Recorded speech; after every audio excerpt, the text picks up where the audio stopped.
दोस्तों नमस्कार। मैं प्रशांत कौशिक संवाद इंडिया मंच पर आप सभी का हार्दिक स्वागत करता हूं, हार्दिक अभिनंदन करता हूं।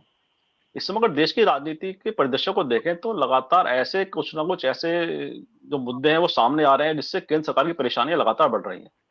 चाहे बात करें जो अभी हाल ही में कल जो एक नया मामला सामने आया एप्पल के अलर्ट्स का, और एप्पल की जो आईफोन है उसके द्वारा काफी सारे राजनेताओं को ऐसे मैसेज गए हैं जिससे उन्हें ये आभास हुआ है कि उनके फोन को कहीं ना कहीं टैप किया जा रहा है, हैकिंग की जा रही है।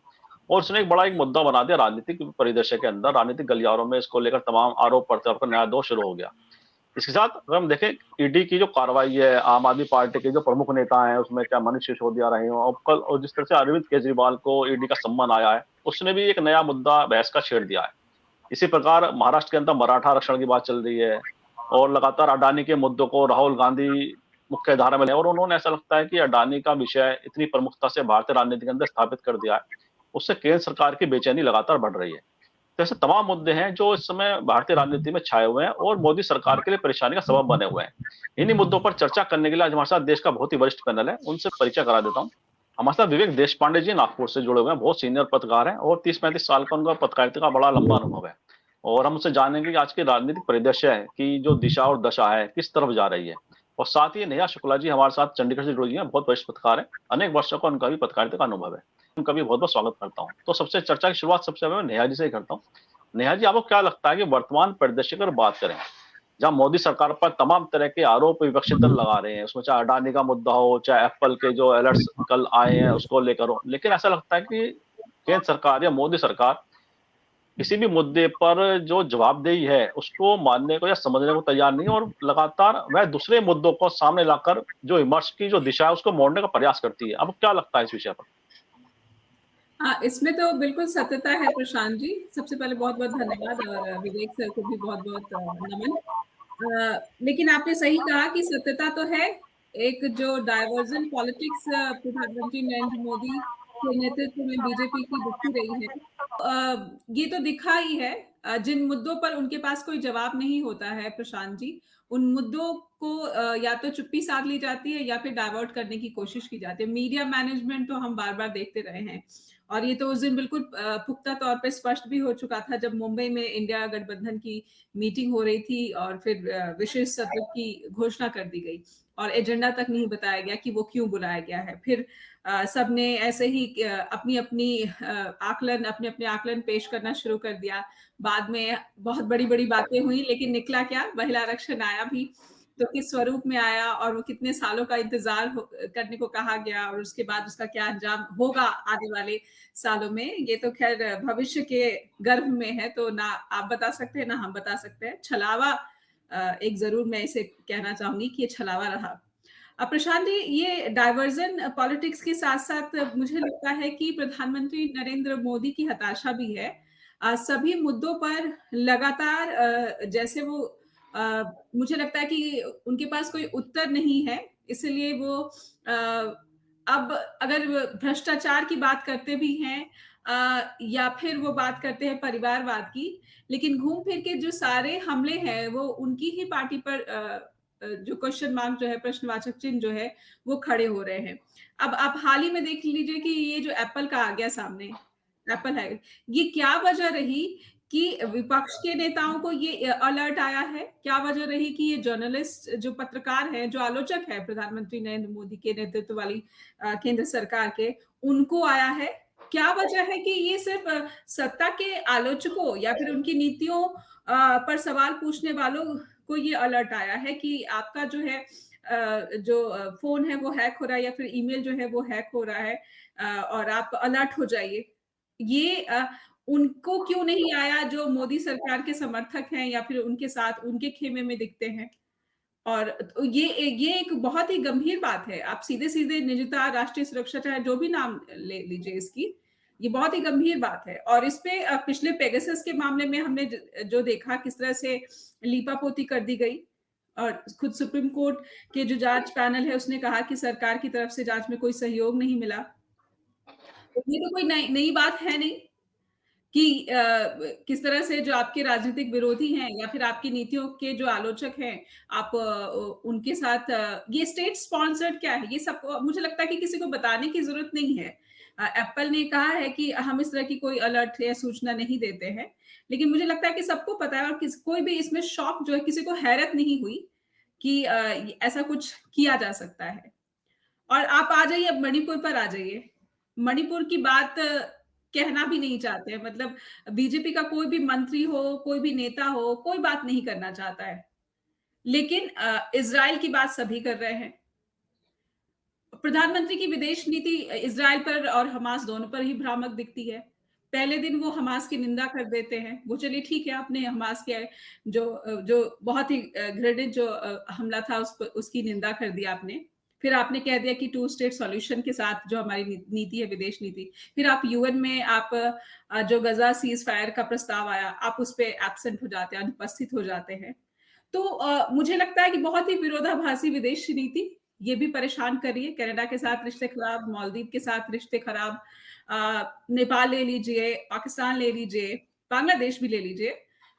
श्रीलंका को तो चलिए जो भी हुआ किस तरह से वो कोप अप करने की कोशिश हो रही है, लेकिन बीच-बीच में चीन की एंट्री हो जाती है। विदेश नीति ले लीजिए और अब आप आ जाइए कि देश में गृह मंत्रालय, महाराष्ट्र से विवेक सर आते हैं।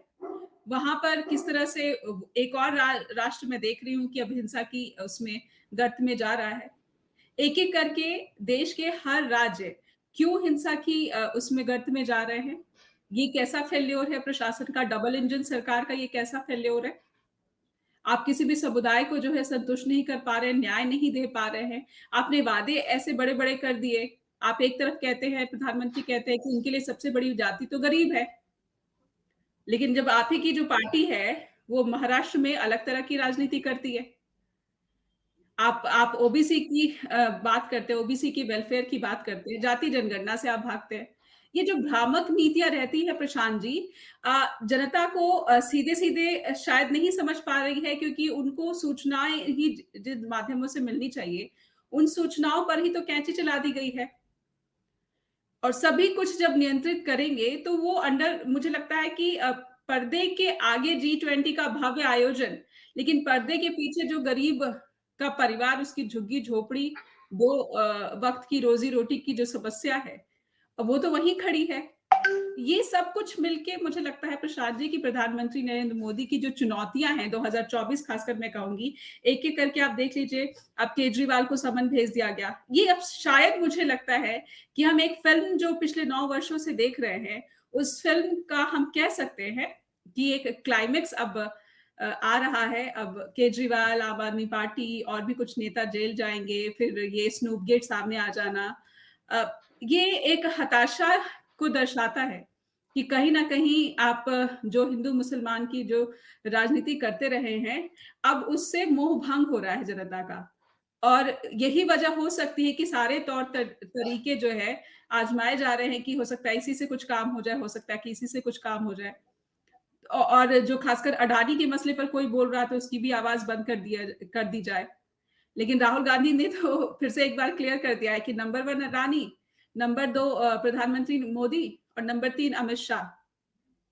तो एक क्लैरिटी अडानी के मसले पर अडानी बार-बार बिजली के दर जो महँगे हो गए, अडानी को घेरा गया। जाँच क्यों नहीं शुरू कोई एक एक कमेंट, स्टेटमेंट तो आनी चाहिए। एक ज़िम्मेदार सरकार की तौर पे सरकार क्यों चुनी जाती है? जनता के लिए चुनी जाती है। किसी कारोबारी पर अगर आरोप लग रहा है कि उसने फर्जीवाड़ा किया जिससे कि जनता को महँगी बिजली सेवाएँ जो उठानी पड़ रही हैं, नेतृत्व कहाँ है? भारत का नेतृत्व कहाँ है? जनता को छला जा रहा है। जी, प्रशांत जी मुझे लगता है। जी, जी, जी, जी। काफ़ी सारे आपने मुद्दे इसमें जोड़ दिए कि किस तरह से जो परेशानी है केंद्र सरकार की लगातार बढ़ रही है। मैं विवेक जी के पास आता हूँ, उससे पहले सुनील शुक्ला जी का भी अभिनंदन करता हूँ, स्वागत करता हूँ। वो भी हमारे साथ जुड़ गए हैं, बहुत सीनियर पत्रकार हैं और लगातार विभिन्न मंचों पर आप उन्हें देखते हैं। तो विवेक जी, जैसे नेहा जी ने भी कहा कि जो सरकार की जो मुद्दे हैं, ऐसे मुद्दे जिनसे सरकार परेशान हो रही है, वह लगातार सामने आ रहे हैं। चाहे उसमें आईफ़ोन का विषय हो या अडानी के विषय हो या महिला आरक्षण का ही मामला ऐसा था कि सरकार ने बड़ी उम्मीदों से उसे पास किया, लेकिन उसमें जो बाहर चीज़ें निकल के आईं, वह भी महिला वर्ग को कहीं न कहीं मतलब संतुष्टि देने वाला वो मुद्दा नहीं रहा है। तो इस तरह के तमाम मुद्दे बीजेपी सरकार के लिए परेशानी पैदा कर रहे हैं। तो आखिर ऐसे कौन से कारण हैं कि सरकार की करनी और कथनी में लगातार अंतर भी दिखाई देता है और साथ ही ऐसे मुद्दों पर वह जवाब देने से क्यों बच रही है, जो ज्वलंत विषय देश की राजनीति में बने हुए हैं?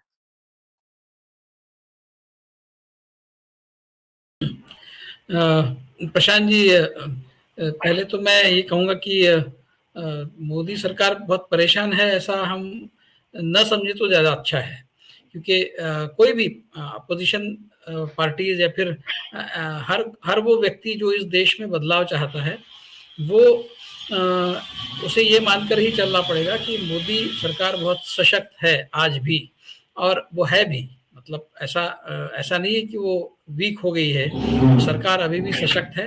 और हम जब उसको सशक्त मानेंगे तभी जाकर उसको जो उसके लिए जो रिस्पांस बनाना है, उसके लिए जो रिस्पांस तैयार करना है, वो उस दर्जे का होगा जो दर्जा होना चाहिए उसका, जिसके चलते मोदी सरकार को परास्त किया जा सकता है। इसलिए अगर इस कॉम्प्लेसेंसी में कोई रहेगा कि मोदी सरकार तो परेशान है, उनके पास बताने के लिए कुछ भी नहीं है, ये सब ठीक है, लेकिन उनको भी पता है कि अनएम्प्लॉयमेंट है, बेरोजगारी है, महंगाई है, ये उनको भी पता है। और इन मुद्दों को कैसे पीछे हटा देना, ये वो भली भांति जानते हैं। अब देखिए, वो आने वाले समय में वो जो राम मंदिर का जो प्रोग्राम करने जा रहे हैं, आपने आरएसएस प्रमुख का भाषण सुना होगा विजयादशमी के दिन उन्होंने जो किया, उसमें वो कहते हैं लोगों को कि आप अपने आजू बाजू के मंदिरों में बड़े उत्सव कीजिए। जब वो राम मंदिर का प्रोग्राम होगा तो एक रनअप, एक बिल्डअप होगा उसका।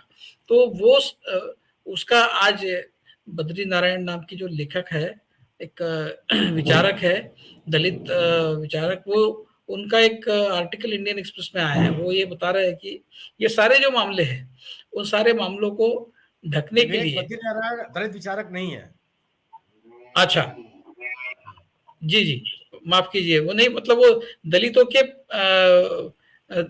के विषयों में ज्यादातर लिखते हैं, ऐसा मैंने जो कुछ भी मैं उनके बारे में उनका पढ़ता हूँ, वो दलितों से संबंधित, संघ के बारे में लिखने लगे, संघ के बारे में, जी, संघ के समर्थक है वो, संघ के बारे में उन्होंने किताब लिखी है। हाँ, मुझे पता है वो संघ के समर्थक है। तो वो उनका भी आज इंडियन एक्सप्रेस में आर्टिकल है, उसमें वो यही कह रहे हैं कि ये जो बिल्डअप है, इस बिल्डअप से बीजेपी चाहती है कि सारे जो मुद्दे हैं बाकी, उन मुद्दों को वो बिल्कुल ढक जाएंगे वो सारे मुद्दे, ऐसा बीजेपी का वो स्ट्रेटेजी है। और मुझे नहीं लगता कि हम ये मान के चले कि वो स्ट्रेटेजी फेल होगी। हमको ये मान के चलना पड़ेगा कि वो सक्सेसफुल होगी, और फिर उसके ऊपर क्या इलाज हो सकता है, और उसको किस तरह का एक तोड़ हो सकता है, ये अपोजिशन को सोचना है, ये सारे राइट थिंकिंग लोगों को सोचना है। तो बीजेपी जो है वो कभी परेशान नहीं रहती, बीजेपी अपनी स्ट्रेटेजीज बनाते रहती है, वो बहुत चौकन्नी रहती है हमेशा। ये ठीक है कि जैसे महाराष्ट्र में जो भी हुआ है, महाराष्ट्र में वो बहुत परेशान है। जो जिस तरह का वातावरण महाराष्ट्र में बना है, एक तो सरकार ढंग से चल नहीं रही है, जो कुछ भी उनके मूव्स महाराष्ट्र में रहे वो सारे फेल हो चुके हैं, और ऊपर से भी ये मराठा रिजर्वेशन वाला जो मामला है वो भी उनके गले की हड्डी बन गया है। तो वो उनके परेशानी का सबब है जरूर, लेकिन वो उससे डरते नहीं है, क्योंकि मोदी जी का जो मिशन है 2024 का, वो वापस चुनकर आना है। हर लिहाज से जो कुछ भी उनसे बन पड़ेगा वो सब करेंगे। हमने देखा है कि अभी केजरीवाल जी को आज बुलाया है, तो इस तरह की अटकलें लगाई जा रही है कि उनको अरेस्ट किया जाएगा, हो सकता है और बहुत सारे लोगों को अरेस्ट किया जाएगा। तो ये इन प्रकार जितना भी उनके हाथ में है, जितनी भी सत्ता का दुरुपयोग वो कर सकते हैं वो करके, और लोगों को इस तरह के राम मंदिर जैसे मुद्दों में उलझा कर वो 2024 का इलेक्शन जीतने की कोशिश करेंगे, ये मान के चलना पड़ेगा।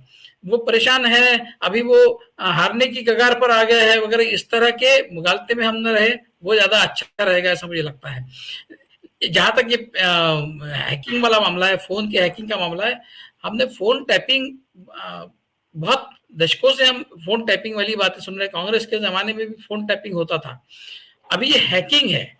टैपिंग और हैकिंग में फर्क ये है कि टैपिंग में आप सिर्फ संभाषण सुन सकते हैं, हैकिंग में ऐसा है वो जो आपका जो डेटा है वो डेटा भी सरकार के पास चला जाता है। मतलब आपके फोन में जो लिखित मटेरियल जो भी आपने सेव किया होगा वो सारा वो एक्सेस कर सकते हैं। तो हैकिंग जो है वो उस तरह का अलर्ट एप्पल की तरफ से इन लोगों को आया है। और मैं फिर से ये कहूंगा कि सिर्फ ये ना माने हम कि अपोजिशन वालों को ही टारगेट इसमें किया गया होगा। मैं ये भी मानता हूं कि बीजेपी के भी ऐसे बहुत सारे लोग होंगे जिनके फोन हैक किए गए होंगे सरकार की तरफ से।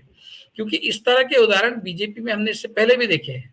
मतलब जो मोदी जी के अगेंस्ट खड़ा हो जाए उनका क्या हश्र होता है, ये हमने देखा है। गुजरात में हमने देखा है संजय जोशी वाला, उस समय सीढ़ी बनती थी, अभी उसकी जरूरत नहीं है, अभी सीधा डायरेक्ट आप किसी के बेडरूम में कुछ डायरेक्ट ही झांक सकते हैं उनके फोन के थ्रू। वो तो इस तरह की टेक्नोलॉजी का इस्तेमाल करके अपने विरोधक, चाहे वो पार्टी के अंदर के हो चाहे पार्टी के बाहर के हो, उनको परेशान करना, ये मोदी जी का पुराना तरीका है, मोदी और शाह जोड़ी का पुराना तरीका है। तो ये उनके पार्टी के अंदर के लोगों के साथ भी हो रहा होगा। वो सिर्फ उनका उतनी मजबूरी है कि वो बता नहीं सकते पब्लिकली कि हमारे फोन भी हैक हो रहे हैं, वो बता नहीं सकते। लेकिन उनके घरों के अंदर, मतलब उनके अपने लीडरों के घरों के अंदर भी इंस्ट्रूमेंट्स लगाए गए हैं, इस तरह की हमने खबरें सुनी हैं। तो लीडर्स के नाम लेने की जरूरत नहीं है, हम सबको पता है, और फिर वो जैसे ही पता चला वो निकाल दिए गए। तो ये सब होता है। मोदी जी जो है वो अपने कॉम्पिटिटर्स, चाहे वो अपने पार्टी के रहे बाहर के रहे, उनको सबको नेस्तनाबूद करने के लिए जो कुछ भी वो सत्ता का दुरुपयोग कर सकते हैं वो सब करेंगे। और 2024 का इलेक्शन मतलब अच्छे तरीकों से वो जीतना उनके लिए मुश्किल दिख रहा है आज तो, क्योंकि हवा जो है, हवा का रुख उनके खिलाफ बह रहा है, ऐसा हमको दिखता है। जिस तरह का वातावरण बना है, कोई चांस नहीं है कि वो उसी तरह का सक्सेस उनको मिले जो 2019 में उनको प्राप्त हुआ था। लेकिन वो और क्या क्या कर सकते हैं, इसके लिए हमें तैयार रहना पड़ेगा। कुछ भी कर सकते हैं, और ये अभी एप्पल वाला जो स्नूपगेट हमने देखा है उसी का एक परिणाम है। अब एक हमको एक साथ साथ जो हमको चित्र दिख रहा है वो ये है कि उसके बावजूद भी, मतलब इतना सब करने के बावजूद भी, जो एजिटेशंस मोदी सरकार के खिलाफ हुए हैं या फिर बीजेपी के खिलाफ हुए हैं, उसका जो एक स्केल है, उसका जो मैग्नीट्यूड है, उस तरह का मैग्नीट्यूड हमने कई सालों में नहीं देखा। मतलब किसानों का जो एजिटेशन हुआ था, उस मैग्नीट्यूड का, उस लेवल का एजिटेशन हमने इस देश में कई दशकों में नहीं देखा था। जो इमरजेंसी में हमने देखा होगा वही। उसके बाद कोई सोच नहीं सकता था कि पेंशनर जैसा एक कैटेगरी जो है वो इतनी बड़ी तादाद में दिल्ली में वो जमा हुए थे, इतना बड़ा उनका एक एजिटेशन होता। पेंशनर्स कभी इकट्ठा आकर इतना बड़ा एजिटेशन कर सकते हैं, ये हमने कभी सोचा नहीं था। तो ये भी एक इंडिकेटर है कि मोदी सरकार के खिलाफ वातावरण किस तरह से गरमाया है। और अभी महाराष्ट्र में जो चल रहा है मराठा एजिटेशन, देखिए इन्होंने बहुत कोशिश की, एकनाथ शिंदे मराठा है, फिर वो अजीत पवार मराठा है, और तरह तरह के मराठा लीडर्स को इन्होंने अपने पार्टी में लिया। वो विखे पाटिल है, बड़े बड़े मराठा लीडर्स को अपने पार्टी में लिया। उसके बावजूद वातावरण मराठा कम्युनिटी में इनके खिलाफ चला गया है। तो ये जो सोचते हैं वैसा इनके पक्ष में मामला जाता हुआ कई बार दिखाई नहीं देता। अब उसको वो किस तरह से निपटते हैं वो देखना होगा। फार्मर्स एजिटेशन के बावजूद कई ऐसे इलाके हैं जहां पर फार्मर्स का बोलबाला है, वहां पर वो जीते हैं। यूपी में भी वो बीजेपी जीती है। तो इसका असर इलेक्टोरली क्या होता है ये देखना बहुत जरूरी होगा। लेकिन ये बात तो सच है कि उनके खिलाफ एक वातावरण, बहुत सख्त वातावरण बीजेपी के खिलाफ देश में बना है, जिसका नतीजा हमने कर्नाटक में देखा। और हम सुन रहे हैं अभी जो बात, जिस तरह की बातें मध्य प्रदेश, छत्तीसगढ़ और इवन तेलंगाना में कांग्रेस की हवा है, इस तरह के रिपोर्ट्स वहां से आ रहे हैं। राजस्थान में भी कांटे की टक्कर है, बावजूद इसके कि राजस्थान में एंटी इनकम्बेंसी है, बावजूद इसके कि राजस्थान में कांग्रेस के अंदर झगड़े हैं। और राजस्थान का ट्रेंड है अल्टरनेट करने का, मतलब कभी आज बीजेपी तो कल कांग्रेस और फिर परसों फिर से बीजेपी। ये सारे ट्रेंड्स होने के बावजूद भी राजस्थान में कांग्रेस आज भी टक्कर में है। तो इसका मतलब ये है कि कांग्रेस के पक्ष में एक अंडरकरंट हमें देश में दिखाई देता है। तो उसको किस तरह से वो नलीफाई करने की कोशिश करते हैं, क्या क्या तौर तरीके अपनाते हैं, ये हमें देखना पड़ेगा। वो इमोशनल मुद्दों में जनता को उलझाएंगे। आपने विदेश नीति की बात की, मतलब मैंने एडिटोरियल्स पढ़े, लोग गलत समझ रहे हैं जिस तरह की नीति, मतलब इस तरह के एडिटोरियल्स हाले कि रियलिज्म बेस्ड विदेश नीति है, रियलिज्म बेस्ड नहीं है। मतलब अगर कांग्रेस की नीति पैलेस्टीन के पक्ष में इसलिए थी कि हमारे देश का एक बहुत बड़ा मुसलमानों का तबका है और उनको नाराज नहीं करना चाहते थे। अगर ये मान भी लिया जाए तो बीजेपी जो कर रही है वो हिंदुओं को खुश करने के लिए पैलेस्टीन के खिलाफ खड़ी हो गई है, इस तरह का है। तो कोई रियलिज्म नहीं है, वो बिल्कुल एंटीथेटिकल इस तरह की पोजीशन ली है। तो कुल मिलाकर बीजेपी जो है वो इलेक्शन में उनको गवर्नेंस के फ्रंट पे अगर कितना भी उनका फेल्योर रहा तो भी इलेक्शन जीतने के लिए उनकी स्ट्रेटेजी टोटली अलग होती है। और वो इन मुद्दों को इलेक्शन के उनकी जो इनविंसिबिलिटी है उसके बीच में वो अड़ंगा नहीं बनने देती है, ये उनका पुराना तरीका है। अब इस बार वो किस तरह से ये सब कर पाते हैं ये देखना होगा प्रशांत जी। जी, जी, बिल्कुल सही कहा आपने कि मुद्दों को किस तरह से वह हैंडल करते हैं, देखना होगा। और मैं सुनील जी की बात करूँ, सुनील जी से विवेक जी ने बड़ी महत्वपूर्ण बात कही कि जो 2024 का चुनाव है, उसको लेकर जो बीजेपी को ये नहीं समझना चाहिए, विपक्षी दलों को, बीजेपी हार जाएगी चुनाव हो और वह सफल नहीं हो पाएगी। तो उनकी अगर सफलता को अगर मान के चलें कि विपक्षी दल ज़्यादा बेहतर रणनीति बना सकते हैं अपनी, और साथ ही जो प्रधानमंत्री मोदी जी की अगर राजनीति की बात करें, इसमें विभिन्न मोर्चों पर वह लड़ते दिखाई देते हैं। इसके साथ वे अपने दल के अंदर भी ऐसे मोर्चे खड़े कर रहे हैं अपने लिए, जैसे अब वसुंधरा राजे हो, शिवराज सिंह चौहान हो, रमन सिंह जैसे क्षत्रप हो, उनकी भी नाराजगी वह लगातार मोल ले रहे हैं। तो ऐसे में चाहे विपक्षी दलों की से मुकाबला और पार्टी के अंदर भी मुकाबले को वह क्या बढ़ावा दे रहे हैं अपनी नीतियों से? धन्यवाद प्रशांत जी। एक तो आप सभी से क्षमा कि मैं विलंब से आया, जी, कोई नहीं। दर्शकों श्रोताओं से भी माफी मांगता हूं मैं।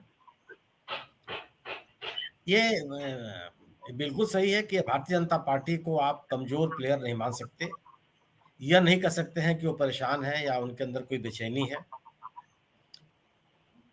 लेकिन यह जरूर है कि जो भारतीय जनता पार्टी की नीतियां, कार्य योजना, अपने चुनाव जीतने के तौर तरीके हमारी आपकी जानकारी में है या सबकी जानकारी में है, वह कामयाब होते हुए नहीं दिख रहे हैं। अगर अगर 75 रुपए किलो का प्याज मैंने मंडी से खरीदा है तो हमको विवेक जी कितना भी कहे कि मैं जाके राम मंदिर में पूजा कर रहा हूं, मेरे लिए संभव नहीं हो पाएगा। मेरे लिए बहुत बड़ा सवाल है। अगर मेरे घर में, मेरे पड़ोस में, मेरे किसी रिश्तेदार का पढ़ा लिखा बच्चा, काबिल लड़का, उसको अगर नौकरी नहीं मिल रही है तो आपका इस आह्वान का कोई मतलब नहीं है कि आप अपने अपने घरों में पूजा कीजिए, हमें वो चिंता सताती रहेगी। अगर हमारी जेब में पैसा है लेकिन हम अपनी जरूरत की चीजें नहीं खरीद पा रहे हैं महंगाई के कारण से, तो ये चीजें हमें परेशान करेंगी।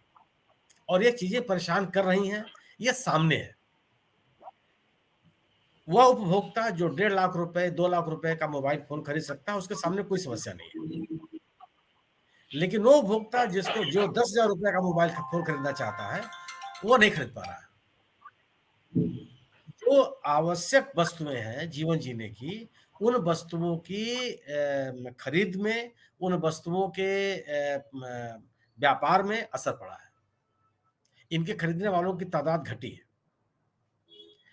जो सस्ती चीजें हैं और सामान्य व्यक्ति के जीवन के लिए आवश्यक हैं, उनको खरीदने वालों की संख्या घटी है, उनका व्यापार घटा है। ये तो आंकड़े हैं, ये हम नहीं बता रहे हैं, आप नहीं बता रहे हैं। 10-20 लाख रुपए की कार बिक रही है, 5 लाख रुपए की कार नहीं बिक रही है, 3 लाख रुपए की कार नहीं बिक रही है। तो वह वर्ग जिसके पास पैसा है जेब में, वो खुश है, उसके सामने समस्या नहीं है।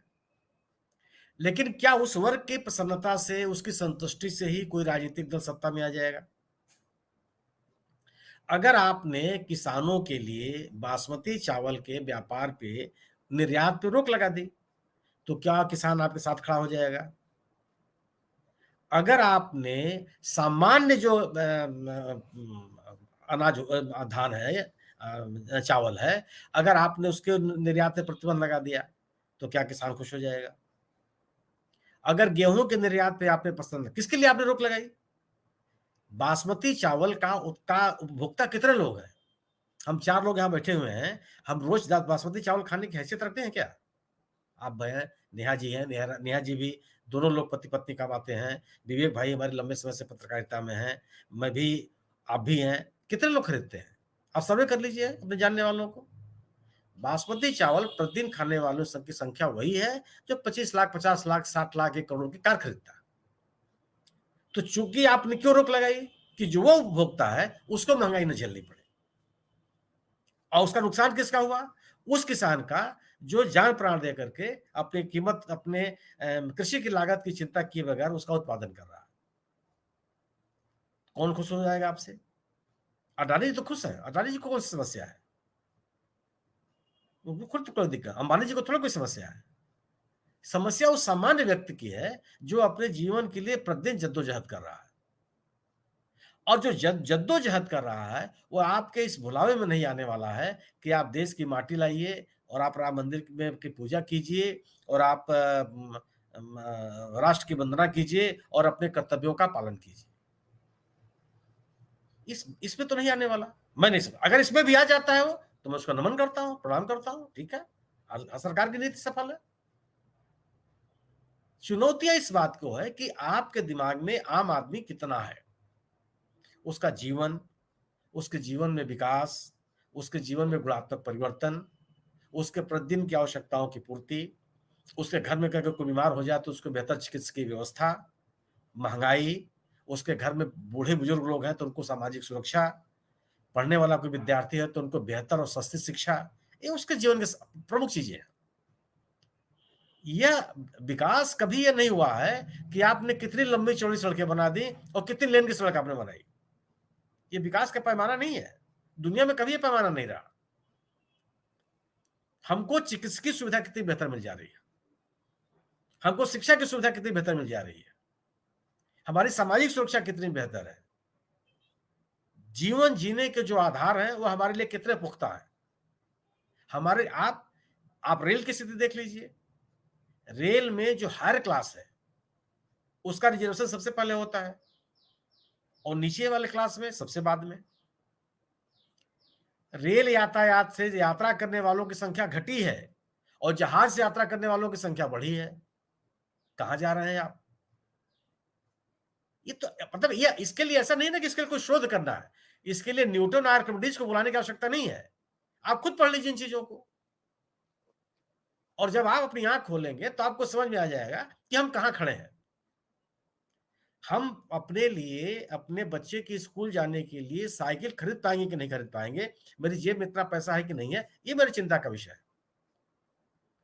राम मंदिर बन गया, मैं प्रणाम करता हूं, मैं भी आस्तिक व्यक्ति हूं, मैं भी ईश्वर की आराधना करता हूं, ईश्वर की ताकत में विश्वास करता हूं। लेकिन राम मंदिर तक जाने के लिए, चंडीगढ़ से अयोध्या तक जाने के लिए नेहा जी की जेब में पैसा है कि नहीं है, ये तो चिंता करनी पड़ेगी आपको। चले गए तो वहां रहने के लिए 2-4 दिन जो खर्च आएगा वो वहन करने की क्षमता आपके पास है कि नहीं है, ये तो आपको चिंता करनी पड़ेगी। और ऐसे कितने लोग हैं? और क्या आप अपने दैनिक जीवन की कटौतियों को, दैनिक जीवन की जरूरतों को कटौती करके कब तक आप खींचेंगे? और खींचेंगे तो परिणाम क्या होगा? ये आंकड़े हैं कि बचत की जो का प्रतिशत है उसमें गिरावट आई है।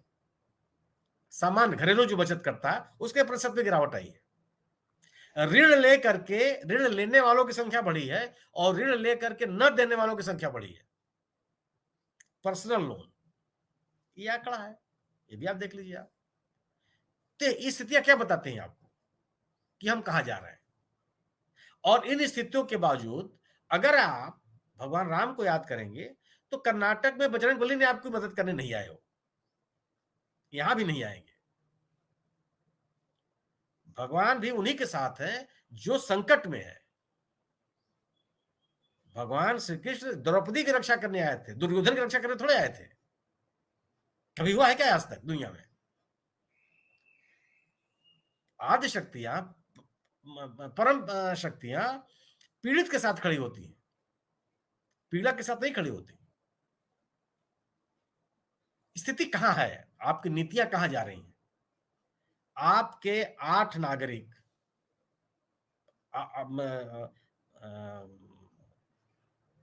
नेवी के अधिकारी, फांसी की सजा हुई है कतर में। कतर का मतलब, विवेक जी बहुत बढ़िया, मुझे याद हो गया। विवेक जी कहते हैं कि इनके नागपुर के बराबर कतर है। ये इन्हीं के बात से मुझे याद है कि इनके नागपुर के बराबर कतर की ताकत है। माने आबादी क्षेत्रफल है, वो क्षेत्रफल फांसी दिए हुए उसकी बात ही नहीं करते हैं यार। क्या हो रहा है? कोई प्रगति नहीं बता पाते हैं आप। और आप अपने आप को ताकतवर देश बताते हैं। जब आप याद कीजिएगा, पुरुलिया में जब असलहे गिराए गए थे, उनके आरोपियों को छोड़ दिया था आपने, वो सब विदेशी नागरिक थे और भारतीय जनता पार्टी इंडिया की सरकार थी। और हमारे 10 परिवार सांसद में हैं, उनको नींद नहीं आती होगी और आप बात ही नहीं करते। और आप ये बताते हैं कि दुनिया मेरा डंका बज रहा है। यह भी आप कहते हैं कि दुनिया मेरा डंका बज रहा है। कैसे, कहां कौन व्यक्ति आपके साथ खड़ा हो जाएगा? और शासन, प्रशासन, सरकारी मशीनरी, केंद्रीय एजेंसियों का सदुपयोग और दुरुपयोग करके कोई सत्ता में नहीं आ पाया है। इतिहास साक्षी है इसका, ना हमारे देश में और न दुनिया के किसी भी अन्य देश में। खत्म हो गए लोग। जिसने सत्ता के बल पर, ताकत के बल पर सत्ता हथियाने की कोशिश की या शासन करने की कोशिश की, गवर्नेंस देने की कोशिश की, उसको लोग भूल गए। वो इतिहास के पन्नों में दफन हो गए लोग। लोगों की आम सहमति, उनकी संतुष्टि ही आपको सत्ता में ला सकती है। इसके बगैर आप सत्ता में नहीं आ सकते। ऐकिक नियम कुछ नहीं होता।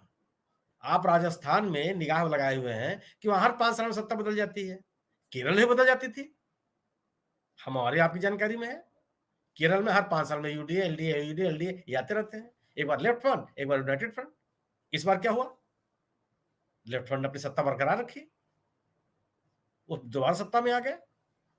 यहां भी लोग गणित बता रहे थे कि एक बार सत्ता बदल जाती है, आ जाएंगे। कहां गया? कोरोना काल में जो केरल के सरकार का योगदान था, दुनिया याद करती है। एक आदमी वहां ऐसा नहीं है जिसको चिकित्सा की सुविधा न मिली हो। मरने वालों की तादाद हुई, कोई बहस नहीं है, लेकिन चिकित्सा के अभाव में गैस के सिलेंडर, ऑक्सीजन का सिलेंडर किसी को ब्लैक नहीं खरीदना पड़ा। सरकार दोबारा सत्ता में आई, सबके सामने आ गई।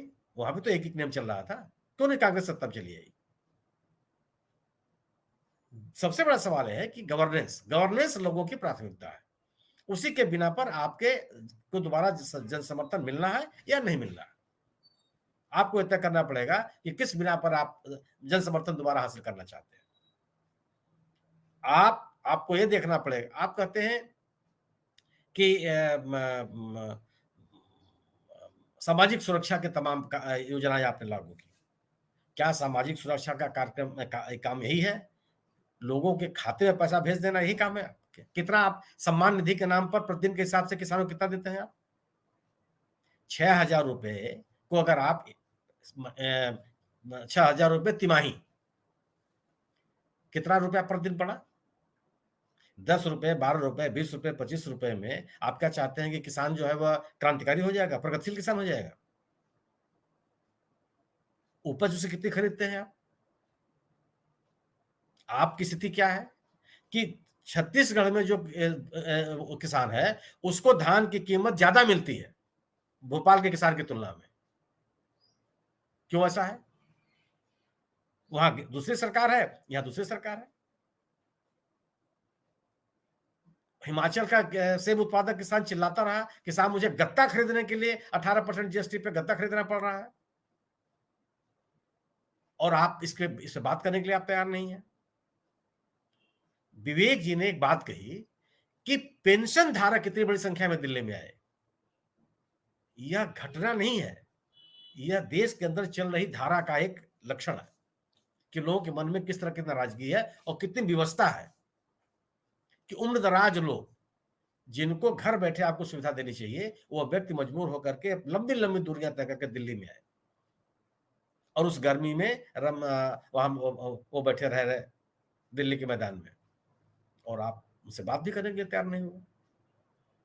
और बावजूद इसके अगर आप ये उम्मीद करते हैं कि आपके जो एजेंडे हैं उस एजेंडे पर दुनिया चल पड़ेंगी, और अगर चल पड़े भाई मैं भी उनके साथ हूं, लेकिन ऐसा होता नहीं है कभी।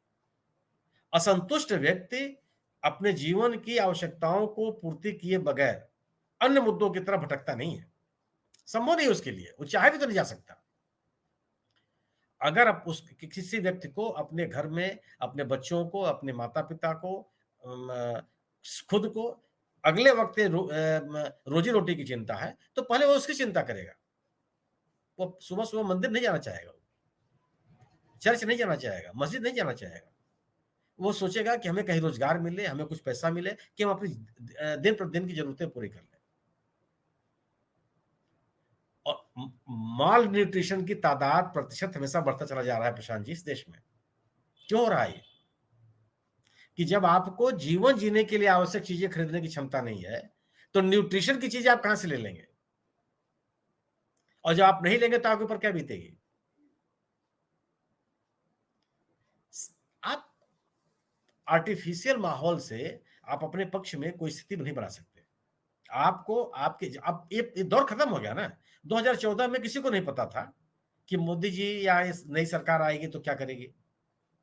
सबको ये लग रहा था कि एक विकास का मॉडल दिखाए। किसी ने नहीं कहा था, सबने कहा था कि हम नए भारत के निर्माण के लिए आ रहे हैं। आज जो बताया जा रहा है इसका उल्लेख किसी ने नहीं किया था।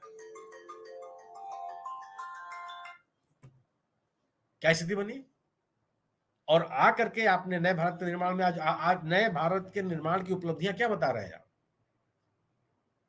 मैं अखबार में अमित शाह जी का भाषण सुन रहा था जिन्होंने चुनाव के दौरान मध्य प्रदेश में दिया। उन्होंने क्या कहा? उन्होंने कहा कि हमने अयोध्या में भव्य राम मंदिर बनाया। उन्होंने कहा कि उज्जैन में महाकाल का बड़ा जबरदस्त हमने कॉरिडोर बनाया है।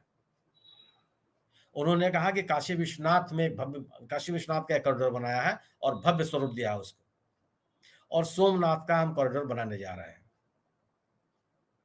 अगर इन उपलब्धियों से एक आम भारतीय नागरिक के जीवन में तब्दीलियां आनी है तो लोग उनके साथ चले जाएंगे, कोई बहस नहीं है इसमें। और अगर इन इन इन चीजों से अगर उनके जीवन में कोई परिवर्तन नहीं आता और उन्होंने सरकार इसके लिए नहीं चुनी थी तो तय करें कि मुझे कहां जाना है। उनके लिए विकल्प खुला हुआ है। और अगर बीजेपी छत्तीसगढ़ में और राजस्थान में वह आक्रामक एंटी इनकम्बेंसी का माहौल नहीं बना पाई जो कांग्रेस कर्नाटक में बनाने में सफल हो गई थी, इसके कारण है आपने वादे जो किए पूरे नहीं हुए या लोगों को लग नहीं रहा है। आप कहते हैं कि उज्ज्वला योजना का एक कार्यक्रम आपने गरीब महिलाओं को आपने गांवों में कनेक्शन दिया, बहुत अच्छा किया, होना भी चाहिए। सरकार इसीलिए होती है कि जो वंचित है, कमजोर है, आर्थिक रूप से विपन्न है, उसको बेहतर जीवन जीने के साधन मुहैया कराने चाहिए सरकार के खर्चे पर, क्योंकि आम नागरिकों का पैसा है। लेकिन उज्ज्वला योजना में जो कनेक्शंस दिए गए उनमें रिफिलिंग दोबारा सिलेंडर लेने वालों की संख्या कितनी है, इसकी व्याख्या नहीं होनी चाहिए क्या? और आप व्याख्या मत कीजिए, जो लिए हुए उसको तो पता है कि हम कहां हैं। अगर 900 रुपए में गैस सिलेंडर खरीदने की क्षमता इन गरीब लोगों के पास होती तो वो उज्ज्वला योजना का इंतजार नहीं करते। वो देश के आजादी के 75 साल नहीं इंतजार करते, वो ले चुके होते कनेक्शन। उनके पास आर्थिक संकट था, उनकी जेब में पैसा नहीं थे, इसलिए उन्होंने इंतजार किया, तो नहीं ले पा रहे थे। और आप वही लाके खड़े कर दिए कि 900 रुपए का गैस का सिलेंडर दो, आपको लेना है। और जब 1100 रुपए से आप 900 कर देते हैं तो बताते हैं कि सस्ता है। अगर आप 900 रुपए के गैस सिलेंडर को सस्ता बताते हैं तो मेरा अपना मानना है कि आप देश की जनता की जरूरतों को नहीं समझते, बहुसंख्यक जनता की। आपको ये नहीं पता कि वो किस हाल में जी रहा है, उसकी जरूरतें क्या है। लेकिन वो समझने की कोशिश कर रहा है जो ये कहता है कि हम इस योजना के तहत जो उपभोक्ता है उनको 500 रुपए में हम सिलेंडर देंगे। वो कुछ नजदीक है, वो कोशिश कर रहा है जानने की, और जो आप महंगाई से त्रस्त है उनको मदद देने का प्रयास कर रहा है। ये तमाम स्थितियां हैं।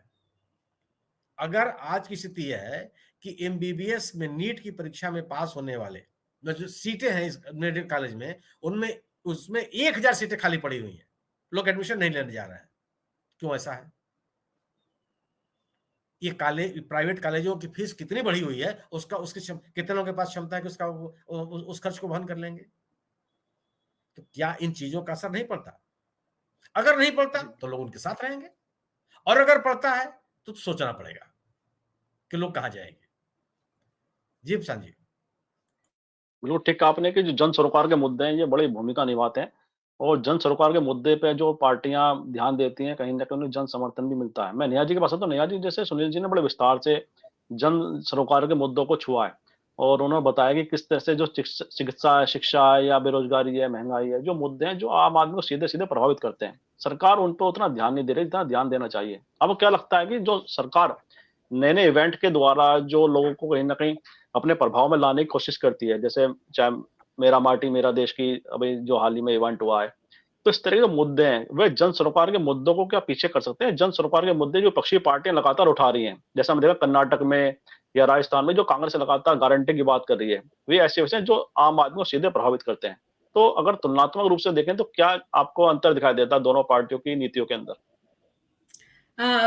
सीधे-सीधे सुनील सर ने भी बहुत सारी बातें की और विवेक सर ने भी, लेकिन एक राहुल गांधी के कल की स्टेटमेंट का ही एक अंश है जिसको मैं यहाँ पर ज़रूर रखना चाहूँगी। उन्होंने कहा कि टेक्नोलॉजी जो है वो आपको चुनाव में जीत दिलाएगी, इस पे आप पूरी तरह से निर्भर नहीं हो सकते। जब सारे माध्यम काट दिए जाते हैं या फिर जासूसी उसके ऊपर शक हो जाता है कि कोई आपको पूरे समय देख रहा है, सुन रहा है, तो फिर उन्होंने भारत जोड़ो यात्रा उस समय की। और ऐसे ही जो पुराने हथियार है कि आपको जो है पैदल मार्च निकालना होगा, आपको जो पुराने ज़माने के जो राजनीतिक पैतरे हैं, उनको अपनाना होगा। तो एक इन्वेंशन की बात वो कर रहे थे। तो मुझे लगता है कि मौजूदा वक़्त में कांग्रेस समेत तमाम जो विपक्षी पार्टियाँ हैं, वो बीजेपी की इन तमाम हथकंडों को समझते हुए अब पुराने ढर्रे की राजनीति अपनाते हुए ज़रूर हमें आगे देखने को मिलेंगे इसके नमूने कि उनको पता है कि सोशल प्लेटफ़ॉर्म हो, चाहे वो राष्ट्रीय मीडिया हो, अखबार भी हो, जो तमाम सूचनाओं के माध्यम हैं, वो कहीं न कहीं प्रभावित होंगे या फिर निष्पक्ष नहीं रह पाएँगे। ये सब आने वाले समय में हम देखेंगे कि इनका जो है इस्तेमाल, दुरुपयोग जैसे भी कह लीजिए आप, ये बढ़ेगा। तो विपक्षी दलों के सामने ये चुनौतियाँ और उनको इसका पता भी है, वो काट भी तलाश करने की कोशिश कर रहे हैं इसका। तो और एक जो बिल्कुल मूल चीज़ जो मैं देखती हूँ कि आयोजन बेशक प्रधानमंत्री नरेंद्र मोदी का जगह-जगह आता है, समाज कल्याण की बात करते हैं, लेकिन वो कनेक्टेड नहीं होते। वो सीधे-सीधे आमने-सामने ऐसे बैठ के बातें नहीं करते हैं। उनका जो एक मैनेजमेंट टीम है जो उनकी, वो लोगों को एक अहाते के बाहर रखता है। उस अहाते के अंदर उनको जो है प्रवेश की इजाज़त नहीं है, जो राहुल गांधी के साथ नहीं है, मल्लिकार्जुन खड़गे के साथ नहीं है, शरद पवार के साथ नहीं है। आप और भी अन्य राज्यों में चले जाइए, ममता बनर्जी के साथ नहीं है, अखिलेश यादव के साथ नहीं है।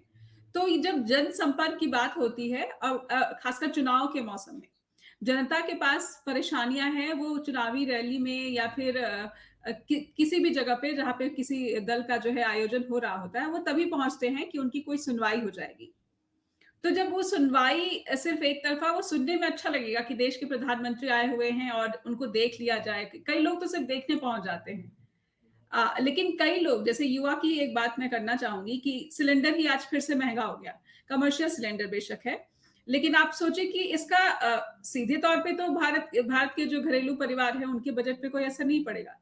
लेकिन जो बच्चा बाहर रहता है, जो पुरुष या महिला बाहर नौकरी करती है, वो घर पे खाना उसका वैसी कोई व्यवस्था नहीं है, वो ढाबों पर खाना खाते हैं, तो उनके खाने पर आप देख लीजिए कि उसका असर पड़ेगा, वो महँगा हो जाएगा।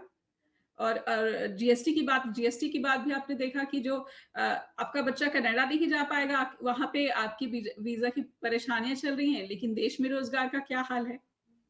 तो बहुत सारी चुनौतियाँ हैं। सुनील सर ने तो बहुत ही विस्तार से बताया है और मुझे लगता है कि तोड़ ढूँढने की कोशिश जिस तरीके से राहुल गांधी कर रहे हैं, कांग्रेस कर रहे हैं, कहीं न कहीं बीजेपी इतनी आश्वस्त होकर नहीं चल सकती है और मुझे ये भी आभास हो रहा है कि बीजेपी के तमाम खतरों का पहले से ही अंदाज़ा है कि जनसंपर्क हो सकता है कि बीजेपी के इस मीडिया मैनेजमेंट या फिर जो रैली मैनेजमेंट जो भव्यता होती है, उस पर भारी पड़ जाए। और जब आखिरी चरण में कोशिश भी होगी तो वो शायद मुझे लगता है कि ज़्यादा प्रभावी या फिर जो है असरदार नहीं रहेगी। क्योंकि 500 सिलेंडर और 900 का सिलेंडर, किसानों को जो एक्सपोर्ट की बात की सुनील सर ने, किसान नाराज़, बुजुर्ग नाराज़, महिला नाराज़, युवा नाराज़, बचा कौन देश में? सभी वर्ग तो नाराज हैं, सभी वर्ग परेशान हैं। तो सिर्फ राम मंदिर की हिंदू मुस्लिम की पॉलिटिक्स पे या फिर विश्व गुरु के एक ऐसे आडंबर पे फिदा होकर कोई वोटिंग कर दे, अगर फिर भी उसमें भी कुछ घपले की कोशिश, ईवीएम का भी एक मसला है, ईवीएम की भी बात बीच में ले आई जाती है कि इसकी जांच होनी चाहिए। तो बहुत सारी शंकाएं हैं, लेकिन इन शंकाओं को हमसे ज्यादा मुझे लगता है विपक्षी जो दल हैं वो ज्यादा इस पर अपनी रणनीति बना रहे होंगे या फिर सोच रहे होंगे कि गांधी जी से क्या हम सीख ले सकते हैं, या फिर जो लाल बहादुर शास्त्री हैं, सरदार पटेल है। एक तो कल यूनिटी डे जो मनाया है प्रधानमंत्री नरेंद्र मोदी ने, वो यूनिटी की बात करते हैं, लेकिन कोई भी डबल इंजन की सरकार, वहां पर सरकार के बर्ताव में यूनिटी नदारा दिखती है। यूनिटी ही नहीं है, वो सबसे पहले जो है विभाजन की राजनीति करते हुए दिखते हैं। तो जब आप बार बार झूठ बोलोगे तो उस झूठ का जो है वो जो एक झूठ का एक ऐसा तिलिस्म होता है, मुझे लगता है कि वो तिलिस्म में सुराख बहुत बड़ा हो रहा है अब धीरे धीरे, और विपक्षी दलों को काफी स्पेस मिल रही है।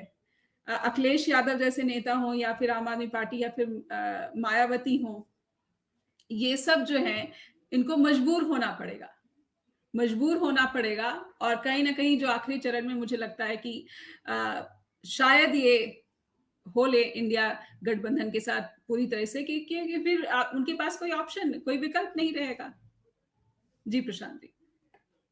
जी, जी, बिल्कुल, ठीक कहा आपने कि जो तिलस्म है कहीं न कहीं उसमें सुराग हो रहा है, और मैं विवेक जी के पास आता हूँ। विवेक जी, जैसे आपने अपने पूर्व वक्तव्य में एक बात कही थी कि राम मंदिर का जो एक जनवरी में जो कार्यक्रम होना है, उसको लेकर बीजेपी कहीं न कहीं एक आशान्वित भी है, और लगातार कहीं न उन्हें लगता है कि आने वाले चुनाव को प्रभावित कर सकते हैं। लेकिन अगर हम पूर्व में देखें, राम मंदिर के आंदोलन का इतिहास देखें, जिस समय राम मंदिर का आंदोलन अपने बिल्कुल शिखर पर था, उस समय भी बीजेपी पूर्ण बहुमत की सरकारें कहीं नहीं बना पाई। और जब उनकी सरकारें बर्खास्त कर दी गई, उसके बाद भी उनकी सरकार पुनः नहीं आ पाई, और लगातार चाहे हम किसी भी राज्य की बात करें, और साथ में केंद्र सरकार में भी कभी वह पूर्ण बहुमत से नहीं आए। हालांकि 2014 में उसके पीछे बहुत सारे कारण थे, अन्ना आंदोलन था, रामदेव आंदोलन, और एक कहीं ना कहीं एक ऐसा नरेंद्र मोदी जी की छवि को लेकर लोग बड़े आशान्वित थे। तो ऐसे में आपको क्यों लगता है कि राम मंदिर का जो कार्यक्रम है, जो प्राण प्रतिष्ठा है श्री राम भगवान की, वह 2024 के चुनाव को प्रभावित कर सकती है?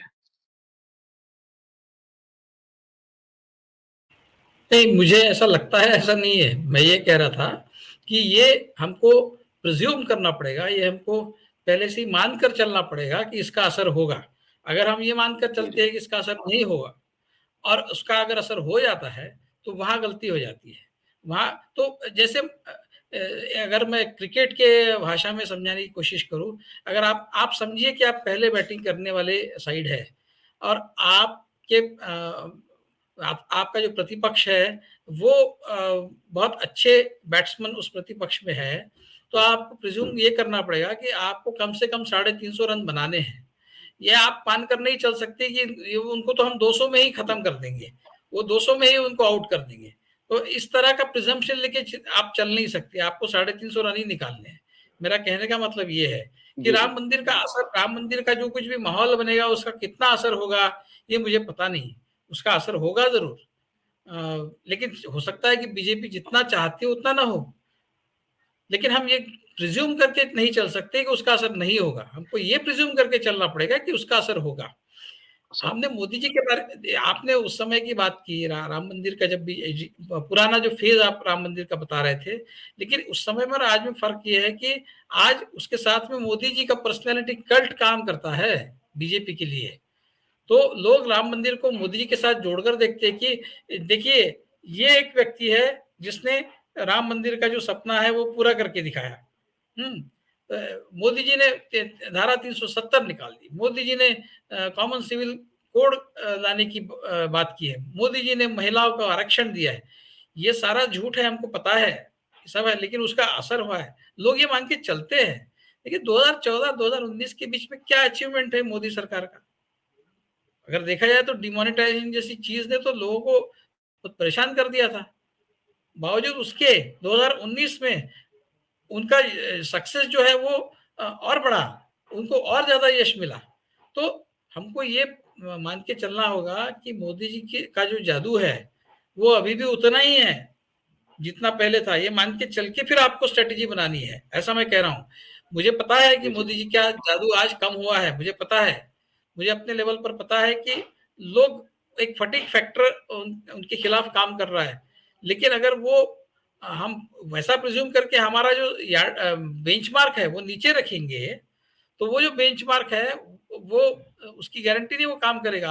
आप वहां से नहीं, आपको अपना बेंचमार्क ऊपर रखना पड़ेगा, तब जाकर आपको इस बात की गारंटी हो सकती है कि आप उसमें जीतने की आपकी पॉसिबिलिटी है, उनके खिलाफ जीतने की पॉसिबिलिटी है।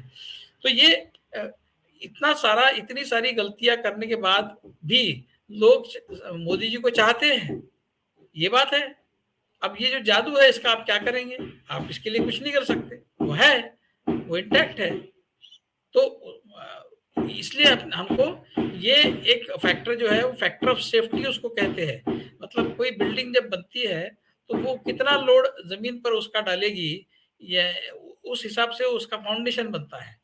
तो अगर उसका मान लीजिए कि 100 किलो का वेट है, तो इंजीनियर जो है वो ये मान के चलता है कि उसका अल्टीमेटली वेट 150 किलो का जाएगा, और उस हिसाब से वो फाउंडेशन बनाता है। जबकि वेट जाना है 100 किलो का ही, लेकिन वो 150 किलो के लिए फाउंडेशन बनाता है, उसको फैक्टर ऑफ सेफ्टी कहते हैं।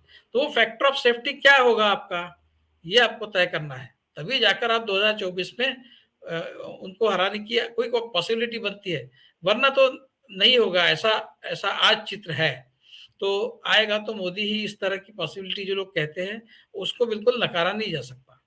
तो इस मुगालते में न रहे तो अच्छा है, इतना ही मेरा कहना है। जी, जी, बिल्कुल ठीक कहा आपने कि जो मूल चीज़ है, उस सिद्धांत को उसको अप्लाई करना पड़ेगा विपक्षी दलों को भी, और मुकाबला हल्का ना माने। अगर मुकाबला हल्का मानते हैं 2024 में, तो कहीं न कहीं रणनीतिक चूक विपक्षी दलों की होगी।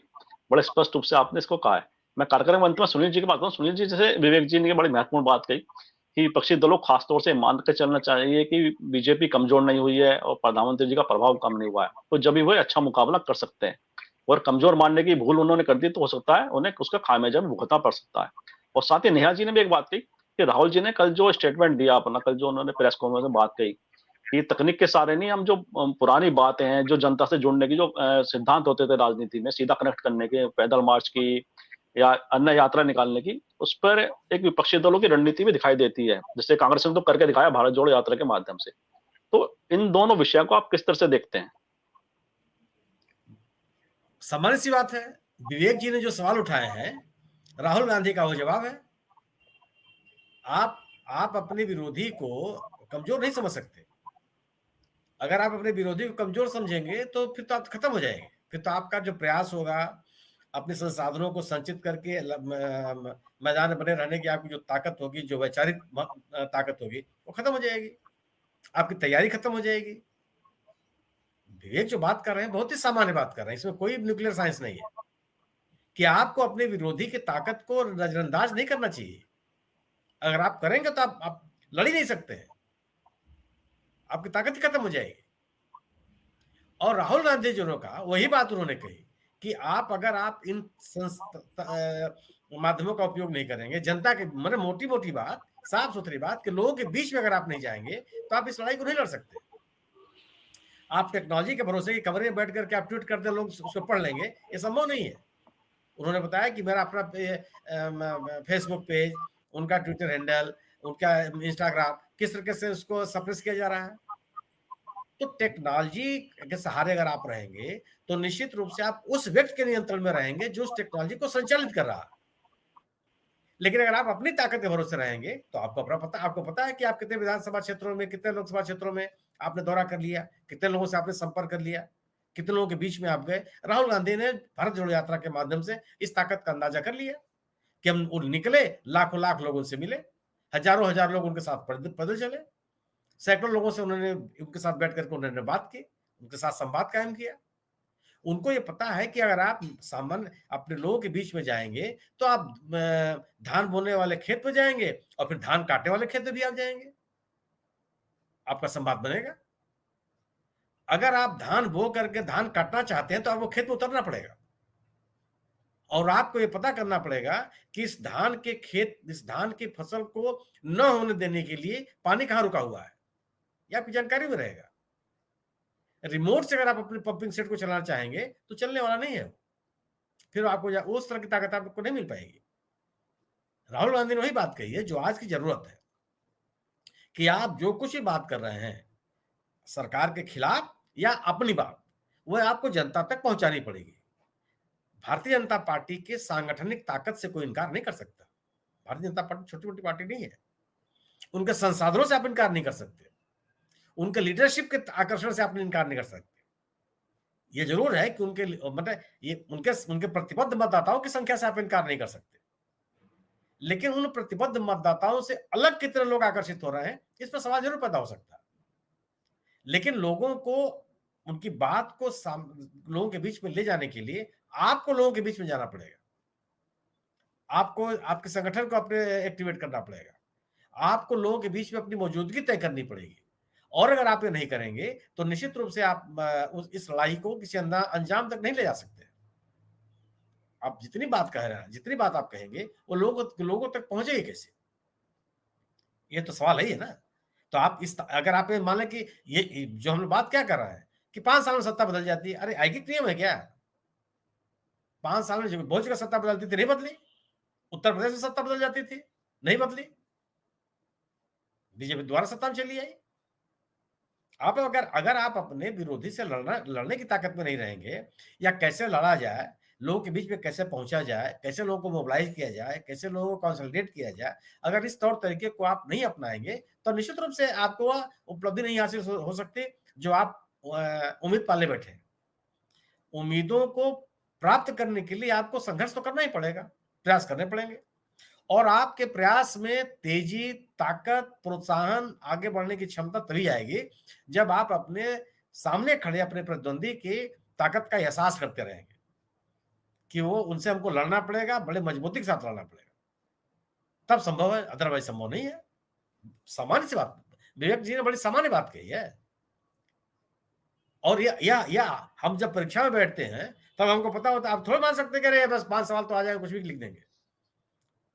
आपको मान के चलना चाहिए कि जो मैं नहीं पढ़ पाया हूं चैप्टर, वही सवाल पूछे जाएंगे, तब आप तैयार रहेंगे। अगर आप ये मान लें कि जितना मैं पढ़ लिया होता तो बहुत है, तो अगर आप 14 में से 10 चैप्टर पढ़ लिए और 4 छोड़े हुए हैं, उसी के सवाल पूछ लिए गए, तो कोई थोड़ा पूछने जा रहा है कि आपने 10 पढ़ा था 4 से आ गए। ये स्थिति है। ये इस तैयारी के साथ अगर आप कर रहेंगे तब आप अपने किसी लक्ष्य को पा सकते हैं। लक्ष्य को हासिल करना ये इतना आसान थोड़ा होता। ये आपको तेल में मछली की आंख देखने की ताकत डेवलप करनी पड़ेगी। पानी में उधार आदमी देख लेता है, शीशे में उधार आदमी देख लेता है।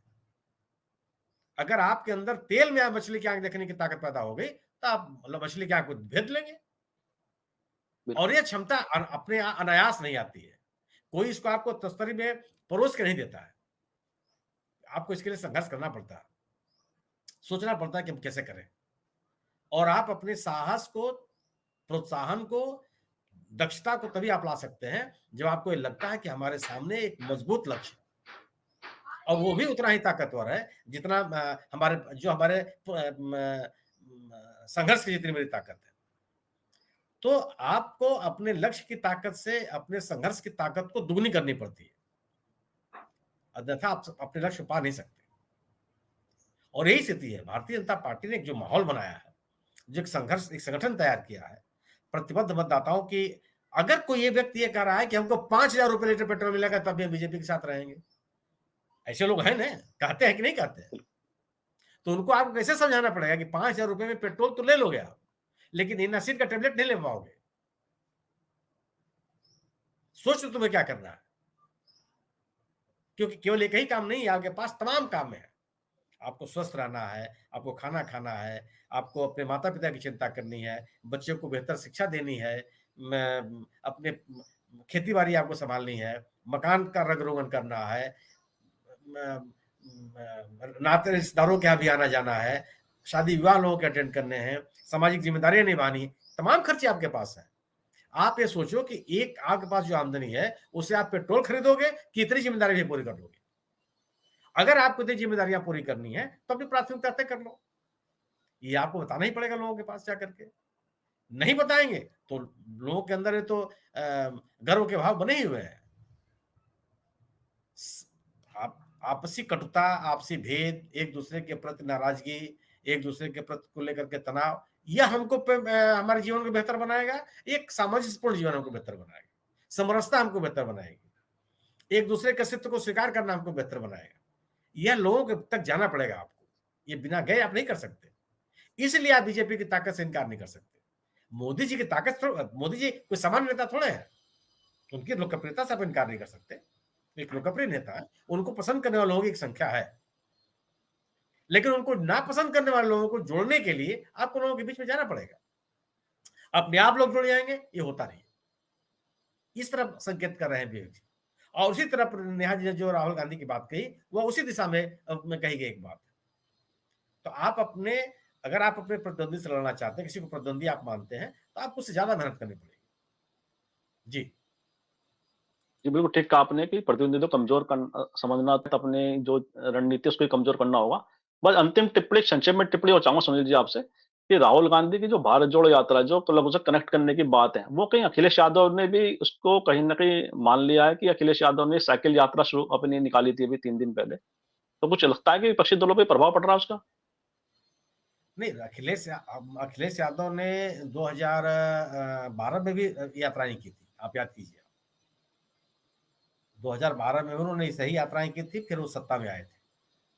आप देखिए, आपको लोगों के बीच में गए बगैर आप अपनी लोकप्रियता नहीं बना सकते, लोगों को अपनी तरफ आकर्षित नहीं कर सकते हैं, संभव ही नहीं है। राहुल गांधी ने जो रास्ता दिखाया है, वही रास्ता आपके पास विकल्प है कि आप लोगों के बीच में जाइए, उनसे संवाद कायम कीजिए, अपनी बात कहिए। राहुल गांधी अगर कारपेंटर के पास जा रहे हैं, आनंद विहार में कुली के पास जा रहे हैं, तो ये ऐसा नहीं है कि वही चले, घर से निकले, कहीं जाने का मन है तो चलो आनंद विहार घुमाए। एक सोची समझी रणनीति है कि लोगों के बीच में जा करके उनसे संवाद कायम करना, उनके बीच में अपने प्रति विश्वास जागृत करना, उनकी समस्याओं को सुनना और उसके अनुकूल अपनी रणनीति तय करना। ये तमाम चीजें हैं, इसलिए लगातार लोग सबके पास जाते हैं, और घंटे 2 घंटे के लिए नहीं जाते हैं, बाकायदे 3 घंटा 4 घंटा 5 घंटा बैठते हैं उनके साथ। यही काम अखिलेश यादव ने शुरू किया। ये जरूरी भी है, बंद कमरे में बैठ करके आप राजनीतिक लड़ाई नहीं लड़ सकते, संभव नहीं है वो। और जो राहुल गांधी ने सिलसिला शुरू किया, जिस पर अखिलेश यादव भी आगे बढ़ रहे हैं, यह आज की मांग है। तो आप इसकी प्रशंसा की जानी चाहिए कि जो अखिलेश यादव कर रहे हैं। यह जरूर है कि मिली जुली ताकत ही आवश्यक है। अगर अखिलेश यादव ये सोचते हो कि अपनी बूते बीजेपी से लड़ लेंगे उत्तर प्रदेश में, ये संभव नहीं। आपको गैर भाजपा ताकतों को इकट्ठा करना पड़ेगा। जी बिल्कुल ठीक कहा आपने कि लोगों से कनेक्ट करने की बहुत आवश्यकता है, और वही चीज ताकत बन के राजनीतिक रूप से भी आपकी कहीं ना कहीं मदद भी करेगी बीजेपी से मुकाबला करने के लिए। जिस तरह का बीजेपी का संगठन है, या उनके जो कार्यकर्ता हैं, या उनका जो संगठन का आधार है, निश्चित रूप से बड़ा आधार है, और उसके लिए मुकाबला करने पक्षी दलों को भी आपस समन्वय बहुत जरूरी, सामंजस्य बहुत जरूरी है। इन्हीं शब्दों के साथ आज की चर्चा को विराम भी देते हैं। और जिस तरह से पूरे इस विषय को आपने सारगर्भिता से आप सभी ने विश्लेषण किया है, मुझे विश्वास है हमारे दर्शकों को चर्चा जरूर पसंद आएगी। मैं सुनील शुक्ला जी का, नेहा जी का और विवेक जी का बहुत बहुत आभार और धन्यवाद व्यक्त करता हूँ कि उन्होंने आज के व्यस्त शेड्यूल में से अपना समय निकाला हमारे दर्शकों के लिए। पुनः आभार और धन्यवाद। तो मैं आप सभी से भी आग्रह करता हूँ इस वीडियो को लाइक करें, शेयर करें, कमेंट करें, साथ ही समाज इंडिया चैनल को सब्सक्राइब के साथ बेल आइकन जरूर दबाएं, जिससे समाज इंडिया के अपडेट आपको समय से मिलते रहे। आप सभी का बहुत बहुत धन्यवाद, बहुत बहुत अभिवादन।